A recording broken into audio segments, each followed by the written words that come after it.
Hi everyone, welcome to my new video. Today I'm going to detail the good things and the bad things about the Call of Duty Cold War beta. I'm going to note, of course, that always this is my own opinion. So if you don't really agree with it, don't take it to heart. We've all got different opinions. I'm just kind of putting mine out there to kind of let you know what I experienced, what I liked, what I disliked for the game as well.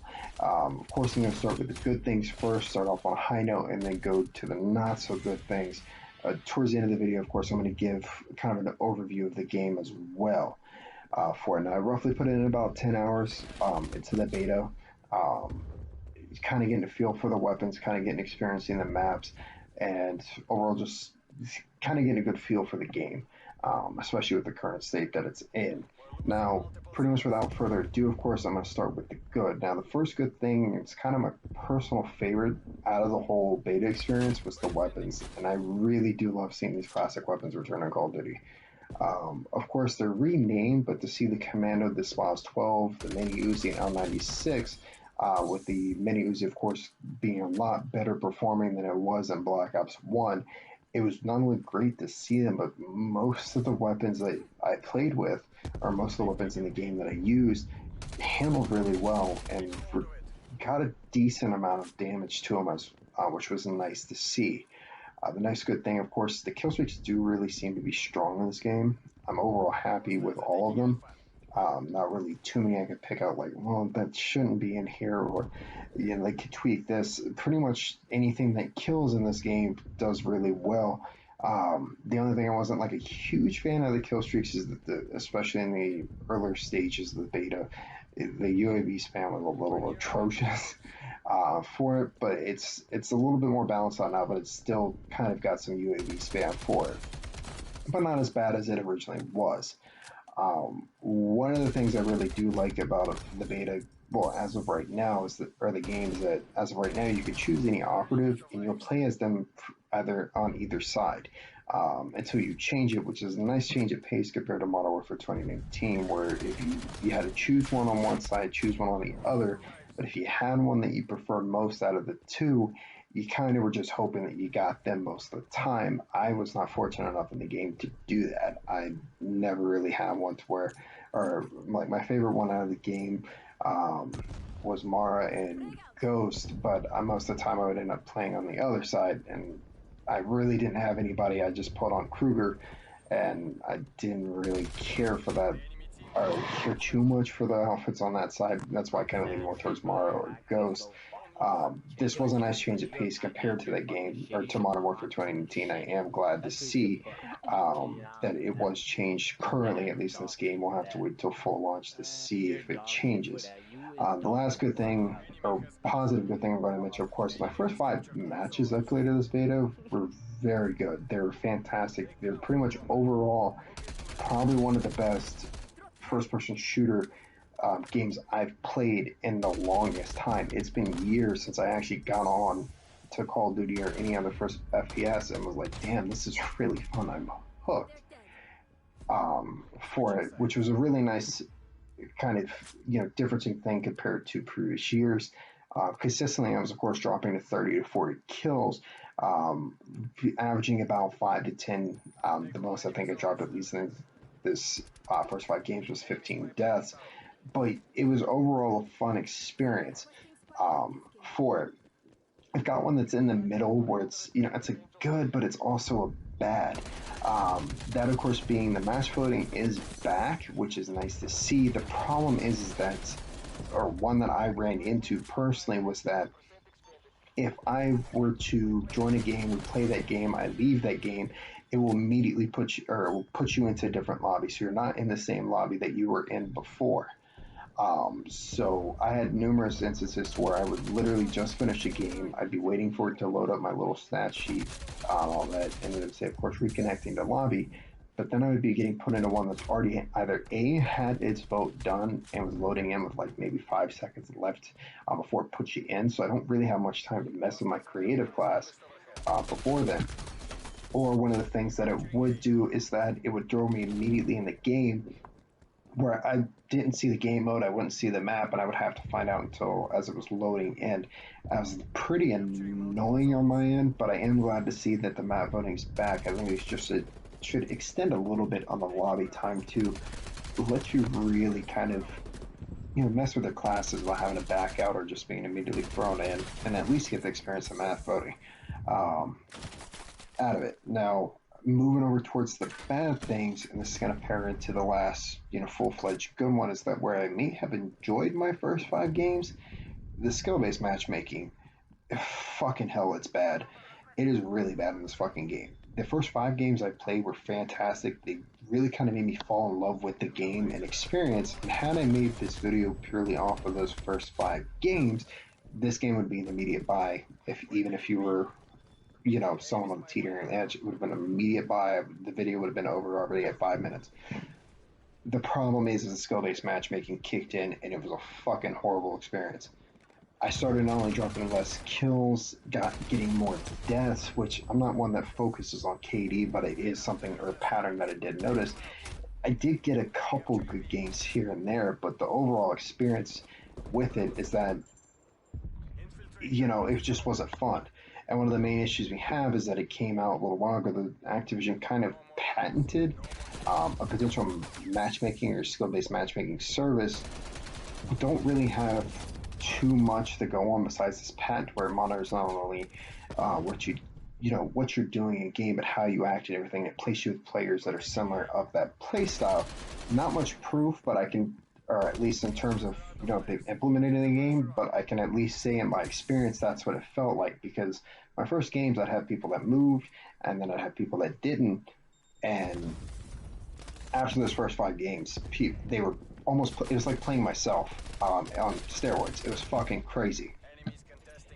And that overall, I mean, whereas I was really loving the game after the first 5 games, I really, really ended up hating every other game I played after those first 5 games. I consistently was thinking, should I leave the lobby? Should I go do something else? It wasn't fun. And I know this gameplay is, at least after that initial, playthrough or those first 5 games, this is one of the few rare occasions where it was not as strong as it was. Now I'm hoping that this will be toned down. We will have to wait and see at launch to see if it is. I don't think it is, because they didn't even tweak it in Modern Warfare 2019, which is another major issue I had with the game. But we will have to wait and see, of course, afterwards.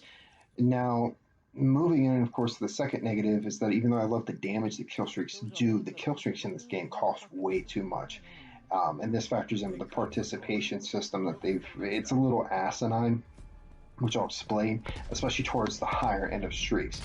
And for fuck's sake, it takes off forever to get a chopper gunner in this game, and it's almost damn near impossible to get in TDM unless you have, because it just requires a lot of score, which isn't present in that mode, and you just have to rely that your enemies can't kill you and your teammates are ass anyway to even get close to getting it. The participation system, which I see why they've implemented, especially if you're a newer player, this is going to be your first Call of Duty. I can see why it aids, at least for those players, but the problem with it is that you could die repeatedly, get a couple objectives, get a couple kills here and there. But if you're performing well, even though they have the score booster present, you need an asshole to kill still. Plus objectives if you're playing in these modes to even get close to chopper gunner. It's fucking ridiculous. And practically what I'm saying here is, of course, is that I really want to see this toned down, but I'm not going to hold too much hope here for it. If it gets changed for the better, great. I don't think they can make it worse than they already have, but it is Activision, so you kind of got to take what you can get there. Another thing that's really fucking annoying here is the differential between your teammates and your enemies. If they don't fix anything except for one thing, please make it fucking this. For fuck's sake. I was constantly, confusing enemies for teammates and kind of vice versa, whereas I have a game in particular to where I was standing next to somebody I thought was a teammate, he turns around and blows my fucking head off with a sniper rifle. And then, a few moments later, I walk into a room, I think he's an enemy, I shoot him, and it's actually a teammate. This makes me worry because I do play hardcore, then I'm going to be consistently kicked just due to the fact that I'm going to be shooting teammates on accident. They need to fix this. It was in Modern Warfare 2019. It was a big issue there. it seems like it's carried over, but is way worse in this game than that one for it.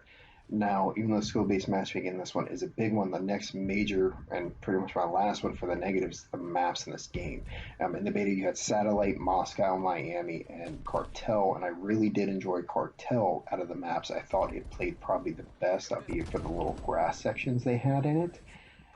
I really could not get behind any of these other maps. It was really nice to, of course, see some color in the maps, but I could not for the life of me fucking get into them. There is way too much to cover on these maps. It's the same issue Modern Warfare 2019 had. I'm not happy because Treyarch, they'll throw some in, but it's never been to this extent, at least that I can remember since I have been playing the series, which was a big issue. And this is a big issue, of course, with maps because I can typically in any other game I can negate all the other um, negatives that I've experienced in the game as long as the maps are good, which was a big issue in Modern Warfare 2019. Is that even though I had my issues with the game, I still could find some things, of course, that, as long as the maps were good in the game, I could enjoy the game. And unfortunately, that was not the case. And proactively, they did kind of fix some of it with the later DLCs, but it didn't fix it completely. That pretty much you either have to play Shipment 24/7 in that game, or even the classic ones, or the classic maps playlist, I can't remember what it's called, in the game to really enjoy the experience of the game for it, and that's really where I'm feeling with this game. Now, Treyarch, of course, one of the nice benefits behind them is they typically come out with really good campaigns, and they have a really good zombies mode for them, or at least a nice sustainable zombies mode in all their games. Um, I'm gonna have a video discussing, of course, my thoughts on the Cold War Zombies reveal.